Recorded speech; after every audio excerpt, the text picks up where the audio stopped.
Welcome back, dear friends. What about making a kebab, that too with mutton?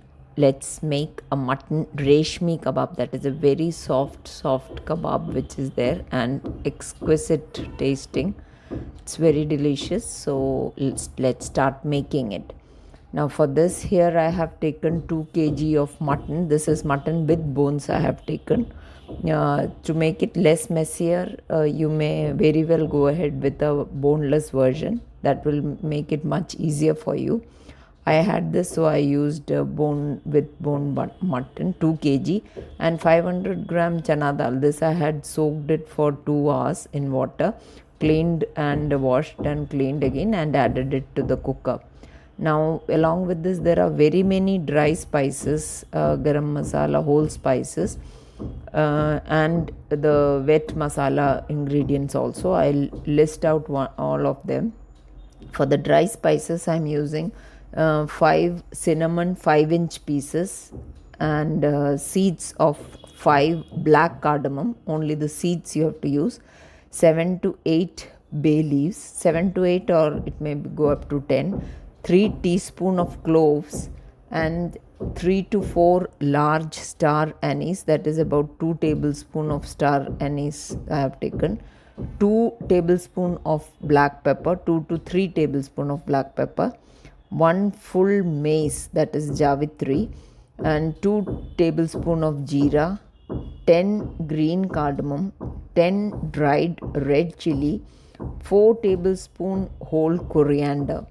Now for the wet masala, I have taken 4 tablespoon ginger garlic paste, 4 large onions sliced, 15 to 20 green chillies, that is as per the heat, for whichever be the amount of heat, whatever you like. Salt to taste, 1 tablespoon of garam masala powder as well, 3 tablespoon of red chilli powder. These are what I'm going to add before I cook it. That is before I close the cooker for cooking it. All these I will add. And this one more thing is that this ginger garlic paste, instead of that you may add, I'm adding, this is the coriander powder instead of the whole coriander. I did not have it, but whole coriander is better. Now instead of all this, because you will have to take out the cinnamon sticks and all, even after mashing the mutton. So it's better if you want it to be a hassle free version, you can blitz all of them in a mixer grinder, make a fresh garam masala and add it along with this for before cooking. Now we will mix everything. Since no need to add water, about half a cup of water or 3/4 cup of water will be enough, because mutton itself will have enough water in it which will come out. So that much of water, and mix everything very well, and then you close the lid of the cooker. You cook it for 30 minutes on low flame.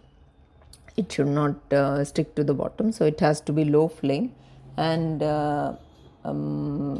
let it cool, because you won't be able to handle it. Now this I have opened, so you can see everything has been. Now I will have to take out all the bay leaves and all. So that is what after doing this, I realized that it would have been much better had I pounded it, at least crushed it to a certain level, all the dry spices, and then added it. So I would recommend doing it and then adding it. After this, you have to pound it. Now this is not something, now if there is excess of water, since we are going to make kebabs, if there is excess of water, you will have to dry it again on very low flame. You will have to cook it in the open, so that this is the liquid dries off. And then we will have to start pounding this will be a hand pound one, not done in a mixie or mixer jar. So I'm just drying off the excess water, and I have taken it out. Now this is after some time, that is I took it out into a vessel, and after the water had dried off, excess water liquid had dried off, I took it out in a vessel, and now it is cool to handle. So when as it cools, it becomes a little thicker.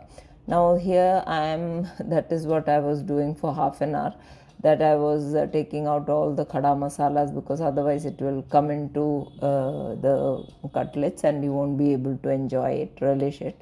So I had to remove it. That is why I said pounding it would be a great idea. And I have I'm adding this dhania leaves, quite large number of them, and another round, that is I had added about 10 to 15 green chillies. You may add another 3-4 chillies and dhania leaves in large quantity. That I have just crushed it and kept it in the mixer jar. Now I am pounding it because I am not using the mixer jar for this. Otherwise you can use a meat grinder. And I am adding 2 tablespoons of ghee I have added, and 1 egg is also recommended, because that will give it the softness to this kebab.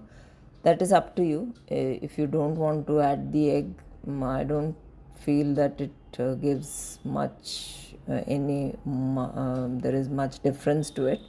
Now this is the green chili and crushed green chili and quite a bit of dhania leaf. And now I have added red chili powder also, because I felt that this is less, that the heat was less. So red chili powder also, plus little bit of dhania powder. And now I am going to wet both your hands and start making patties like this. It's very easy, and on a non-stick tawa you have to add oil, and on a non-stick tawa on very low flame, you do it on a medium flame. You start cooking it on both sides, and once it is cooked, then you turn it over and cook on both the sides, and this is how it will come out. These are very tasty and very, I would say, fibrous, and very, this can go with anything, accompaniment just like that also you can have it in your parties. You can have it as a bread, as a tikki for your bread. And look at the reshas and the stuffing and the intense flavor of the garam masala and everything that takes it to another level. It is very soft on the inside, very squishy, and very this on the inside, and very crisp on the outside. So please do try out this recipe. This is a unique recipe, and you have seen that it is, yes, there is some work involved, but it is worth that effort. So do try out this recipe and do comment on how it went. And please do share and subscribe to Gluten Free India for more such recipes. Thank you.